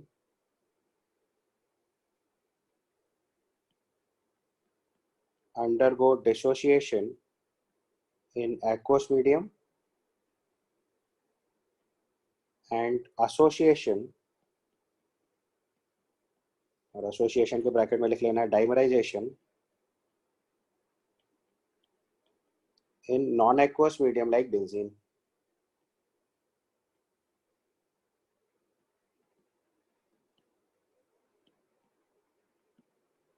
due to hydrogen bonding.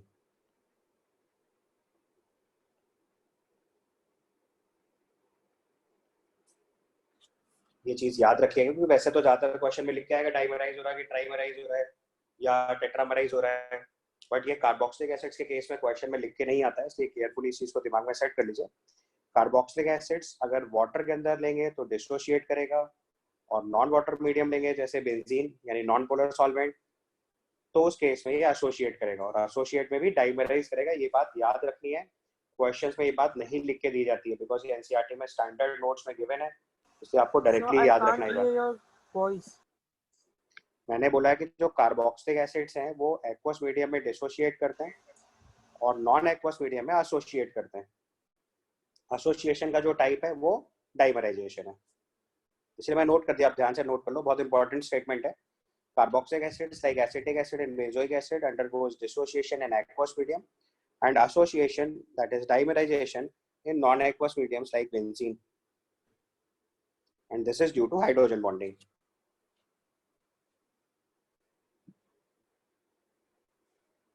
So I'm not able to hear your voice. तो बेटा डिस्कनेक्ट करके एक बार फिर से कनेक्ट करो, मैं क्या बोलूं, क्योंकि मैं आपकी वॉइस सुन पा रहा हूँ अच्छे से।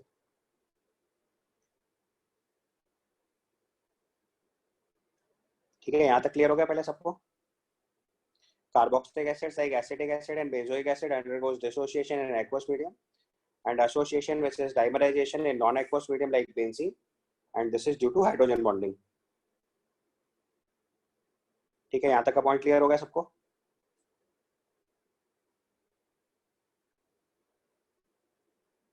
अब देखो डिसोसिएशन है, एसोसिएशन क्यों हो रहा है, उसका मैंने लॉजिक बताया आपको, हाइड्रोजन बॉन्डिंग है, तो एक बार उसका स्ट्रक्चर ड्रॉ कर लेते हैं तो अच्छा रहेगा। So next thing will write, जैसे मैंने एसिटिक एसिड लिया सपोज करो, तो एसिटिक एसिड को जब आप वाटर में ऐड करोगे तो ये आयोनाइज करेगा CH3CO माइनस, क्योंकि एसिड है, वीक एसिड कैटेगरी है, तो it will ionise as CH3COO minus and H3O plus.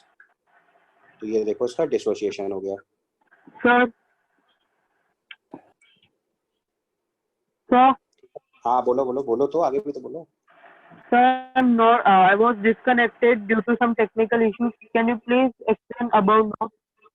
हाँ वही लिख रहा हूँ, अभी पहली लाइन ही लिखी है बस। मैंने बोला कि कार्बोक्सिलिक एसिड को अगर आप वाटर में ऐड करेंगे तो वो डिसोशिएट करेगा, सो CH3COH with water will form CH3CO minus and H3O plus, this is dissociation. ठीक है, और एसिटिक एसिड आपको मैंने पहले ही चैप्टर के स्टार्टिंग में समझाया, that is soluble due to hydrogen bonding.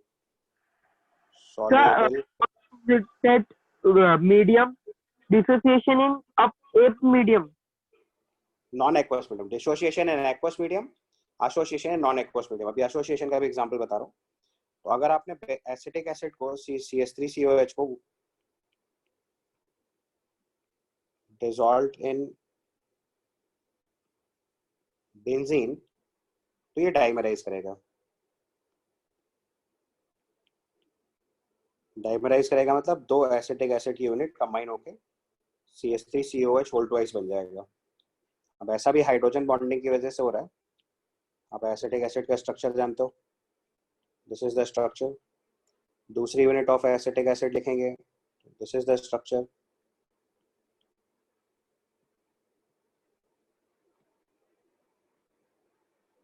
तो देखो यहाँ पे इस हाइड्रोजन बॉन्डिंग की वजह से ये बाइंड हो गया, और यहाँ ये इस हाइड्रोजन बॉन्डिंग से बाइंड हो गया, तो देखो डाइमराइज कर गया। जो मैंने डॉटेड लाइन से दिखाया हुआ है, दिस इज हाइड्रोजन बॉन्ड। बिल्कुल सेम चीज आप चाहो तो बेंजोइक एसिड के लिए भी दिखा सकते हो identically.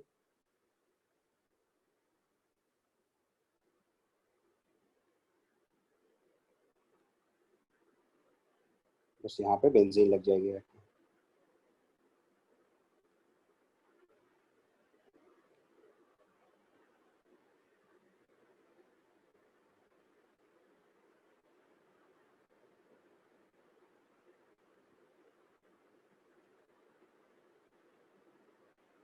This is also hydrogen bond.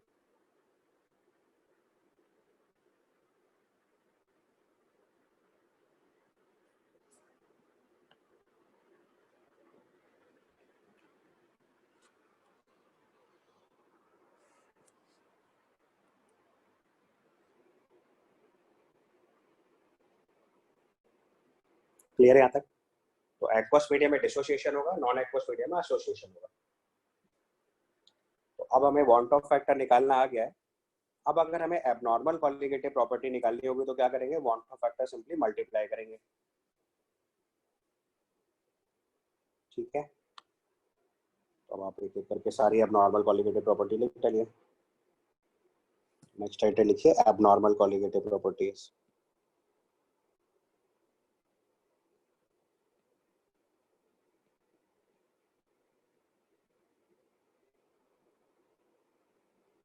सबसे पहली property relative lowering of vapour pressure.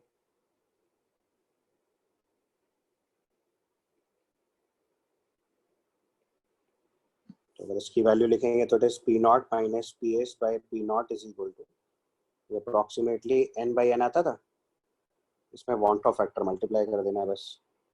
ये आपकी अब नॉर्मल कॉलिगेटिव प्रॉपर्टी हो गई। दूसरी कॉलिगेटिव प्रॉपर्टी क्या थी, एलिवेशन इन बॉइलिंग पॉइंट। इसका फॉर्मूला क्या था, delta T B equal to K B into m, बस इसमें वांट ऑफ फैक्टर मल्टीप्लाई कर दो, अब नॉर्मल कॉलिगेटिव प्रॉपर्टी आ गई। तीसरी कॉलिगेटिव प्रॉपर्टी क्या थी, depression in freezing point.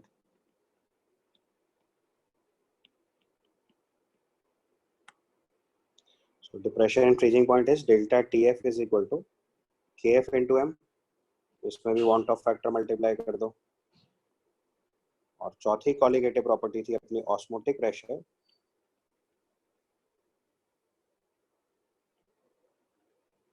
and this osmotic pressure was P is equal to CRT, इसमें भी वांट ऑफ फैक्टर मल्टीप्लाई कर दो।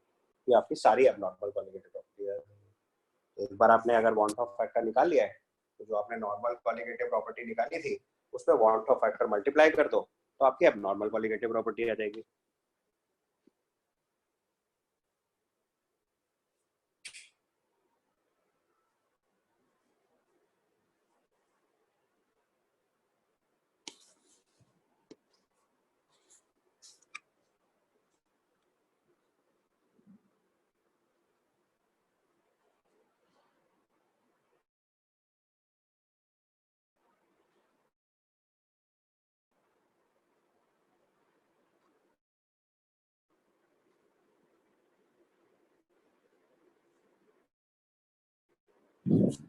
अब यहीं पे देखो करने जो कॉलिगेटिव प्रॉपर्टीज हैं वो inversely proportional to molecular weight of solute होता है। जैसे सबसे पहला फॉर्मूला है P not minus P S by P not equal to N by N है। मोल्स ऑफ सोल्यूट लिखोगे तो मास अपॉन मोलर मास लिखेंगे, तो मोल मास प्रोपोर्शन। मोलैरिटी क्या होता है, number of moles of solute in 1 kg solvent. जब मोलैरिटी लिखोगे तो सोल्यूट कैसे लिखेंगे, मास अपॉन मास, फिर से इनवर्स प्रोपोर्शन। तो देखिए सारी कॉलिगेटिव प्रॉपर्टीज जो है वो inversely proportional to molecular mass of solute होता है। तो इसलिए वांट ऑफ फैक्टर डिफाइन करने का एक और तरीका आ जाता है, this is normal molecular weight of solute upon abnormal molecular mass of solute.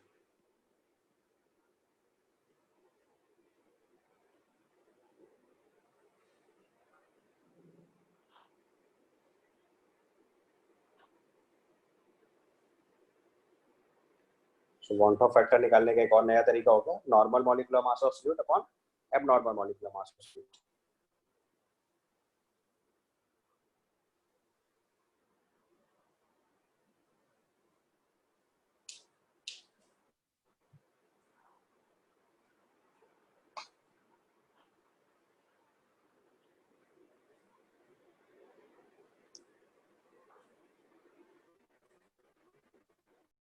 तो लास्ट में समय एप्लीकेशन ऑफ कॉलिगेटिव प्रॉपर्टीज लिखते हैं।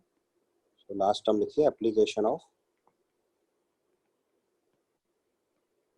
Colligative properties.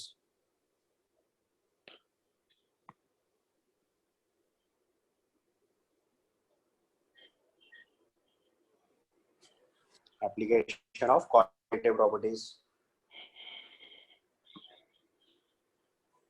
तो कॉलिगेटिव प्रॉपर्टीज का जो प्राइमरी यूज है वो होता है किसी भी सॉल्यूट का मॉलिक्यूलर मास मेजर करना। पहले पॉइंट में ये लिखना है, colligative properties are used to measure the molecular mass of solute. colligative properties are used to measure the molecular mass of solute. Colligative properties are used to measure the molecular mass of solute.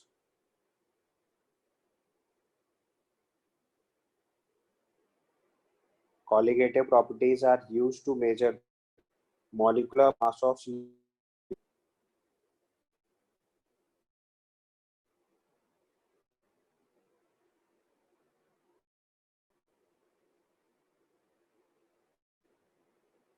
Colligative properties are used to measure the molecular mass of solute.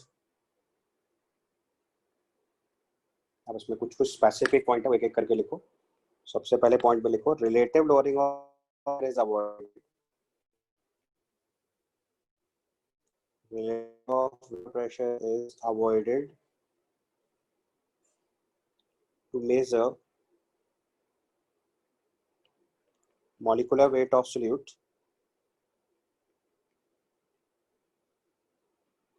as it gives approximate result.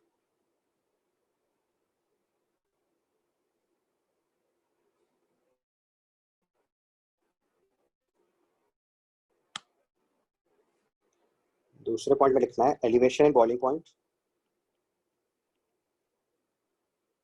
And depression and freezing point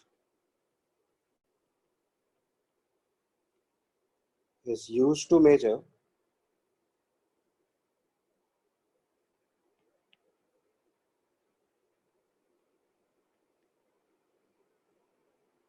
used to measure molecular weight of non-volatile solutes.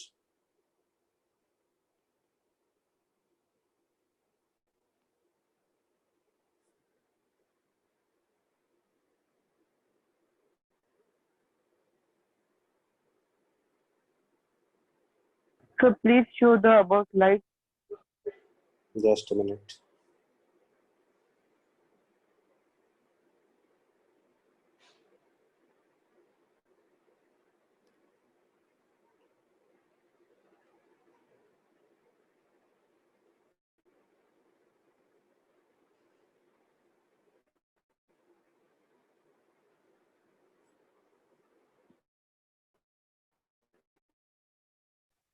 So it's again gone. Relative lowering of vapour pressure हमेशा avoid करेंगे जिससे approximate answer आता है. Elevation and boiling point और depression freezing point commonly use किया जाता है molecular mass of non volatile solute निकालने के लिए.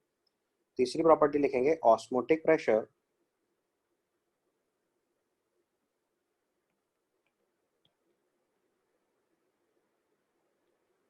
is used to measure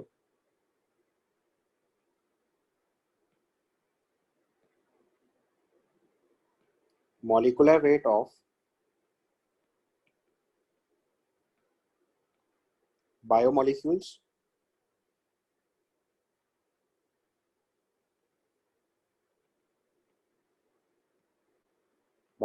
मतलब carbohydrates,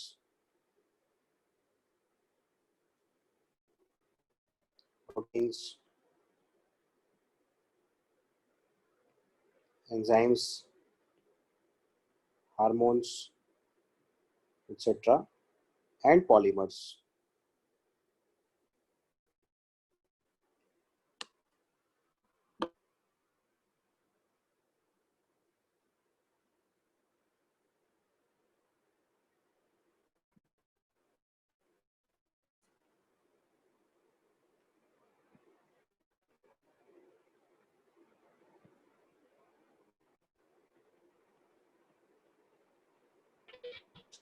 So osmotic pressure is used to measure molecular weight of biomolecules. For that category, carbohydrates, proteins, enzymes, hormones, etc. and polymers. Polymers like polythene, Teflon, bakelite, nylon 66 ऐसे different polymers होते हैं जो बहुत सारे units combine होने के बाद बनते हैं. तो उनके मॉलिक्यूलर मास मेजर करने के लिए हम लोग ऑस्मोटिक प्रेशर यूज करते हैं. और उसका रीजन क्या होता है और लो स्टेबिलिटी पे केवल ऑस्मोटिक प्रेशर की सिग्निफिकेंट वैल्यू आती है और रिजल्ट एक्यूरेट आता है. ये पॉइंट अपने स्टेटमेंट में लिख लीजिए. as such substances as such solutes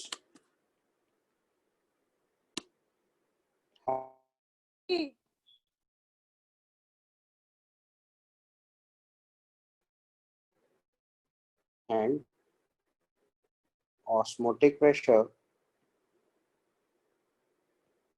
is a significant value. Osmotic pressure is a significant value even at low concentration.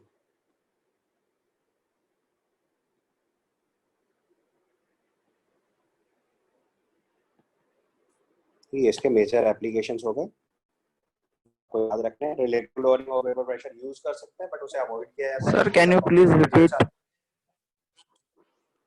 मैंने बताया relative lowering of vapour pressure को अवॉइड करते हैं क्योंकि उससे अप्रॉक्सीमेट रिजल्ट्स आते हैं. Boiling point, elevation, boiling point और depression freezing point commonly used techniques है नॉन वोलेटाइल सॉल्यूट्स के मॉलिक्यूलर वेट निकालने के लिए. ऑस्मोटिक प्रेशर भी कॉमनली यूज यूनिट है, बट इसको प्राइमरली हम लोग बायोमोलिक्यूल्स और पॉलीमर्स के मॉलिक्यूलर वेट निकालने के लिए यूज करते हैं, क्योंकि जो बायोमोलिक्यूल्स और पॉलीमर्स हैं इनकी सॉल्युबिलिटी वाटर में बहुत कम होती है और उतनी लो कॉन्सेंट्रेशन पे एलिवेशन, बॉइलिंग पॉइंट और डिप्रेशन फ्रीजिंग पॉइंट की वैल्यू बहुत कम आती है, तो उससे रिजल्ट इनएक्यूरेट आने शुरू हो जाता है. जबकि ऑस्मोटिक प्रेशर उतनी लो कॉन्सेंट्रेशन पे भी सिग्निफिकेंटली गुड वैल्यू शो करता है, तो उससे हमारे रिजल्ट्स एक्यूरेट आते हैं. ठीक है. Yes, एक और इम्पोर्टेंट टर्म है, आपको एनसीईआरटी का डायरेक्ट स्टेटमेंट बता रहा हूँ, आप उसको एक बार ध्यान से देख लो बस.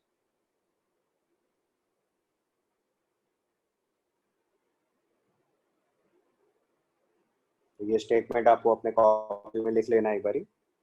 It's given osmotic pressure method has an advantage over other methods as pressure measurement is around the room temperature and the molality of the solution is used instead of molality.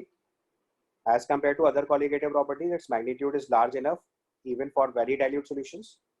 The technique of osmotic pressure for determination of molecular mass of solute is particularly useful for biomolecules as they are generally not soluble at higher temperature and polymers have very poor solubility.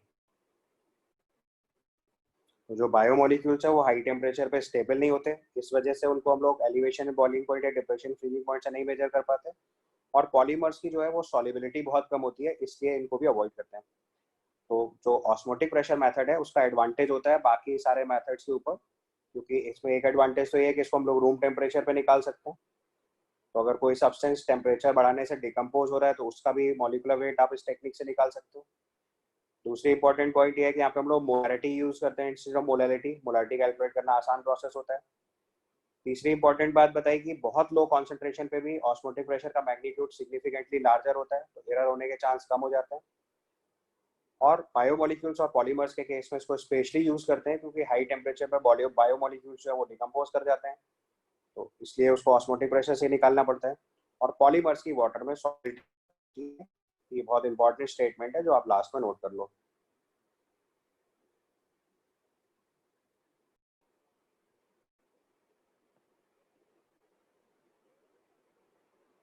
So now write down a question.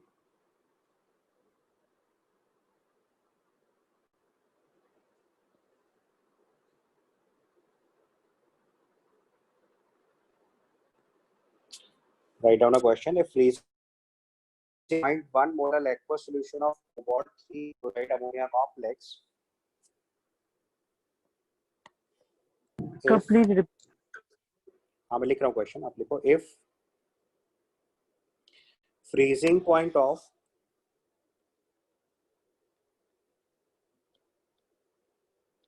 a 0.01 molar aqueous solution of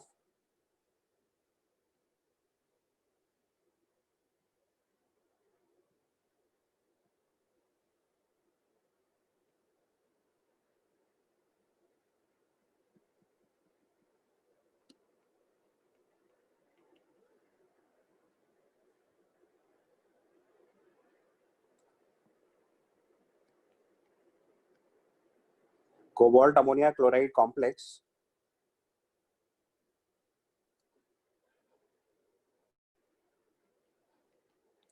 is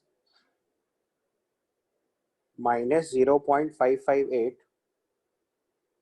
minus 0.0558 degree Celsius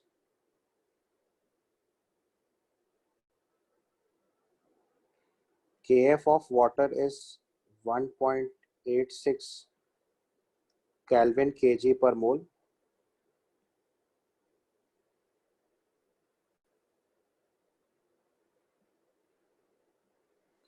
Then find the formula of the complex.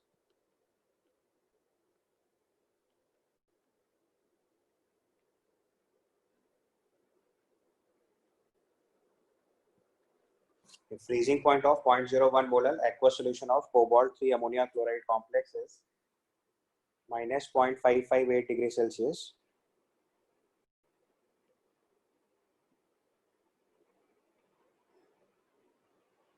KF of water is 1.86 Kelvin kg per mole. Then find the formula of the complex.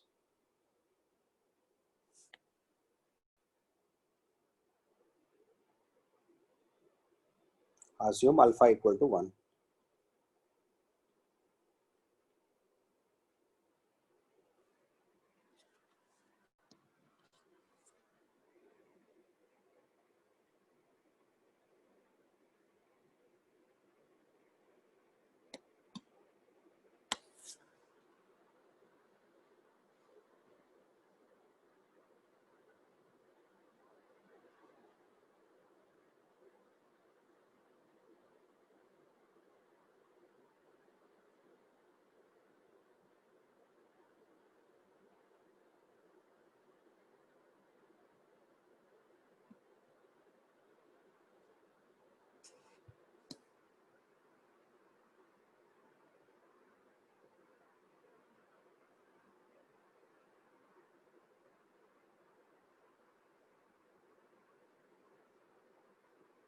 ठीक है, तो देखो सबसे पहले हमारे पास जो compound लिखा हुआ है that is cobalt ammonia complex.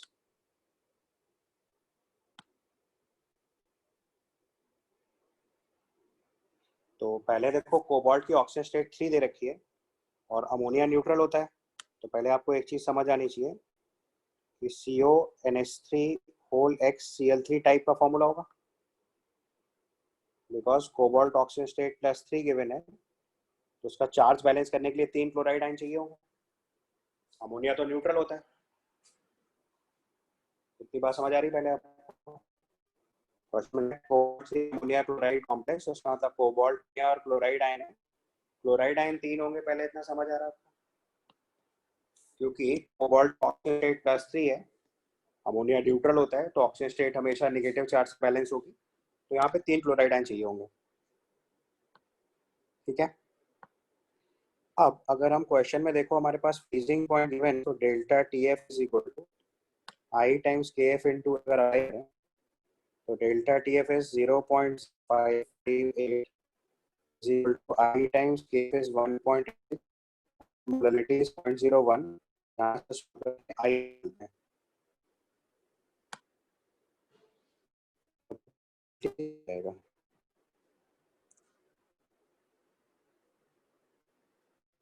Sir, it's negative. हमें जो कॉम्प्लेक्स लिखना है उसमें 3 आयन होने चाहिए, क्योंकि हमारे फॉर्मूले के हिसाब से I की वैल्यू 1 + Z - 1 इंटू अल्फा होता है, और अल्फा अगर 1 है तो यहाँ से I की वैल्यू Z आ रही है,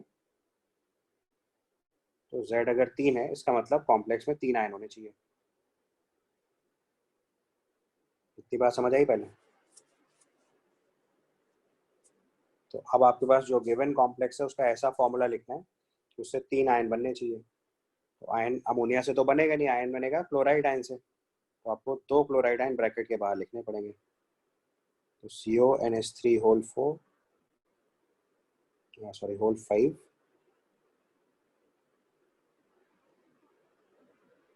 ऐसे लिखना पड़ेगा. अगर ये फॉर्मूला होगा तो अब आप ध्यान से समझ लो, उसको आयनाइज कराएंगे तो फिर फॉर्म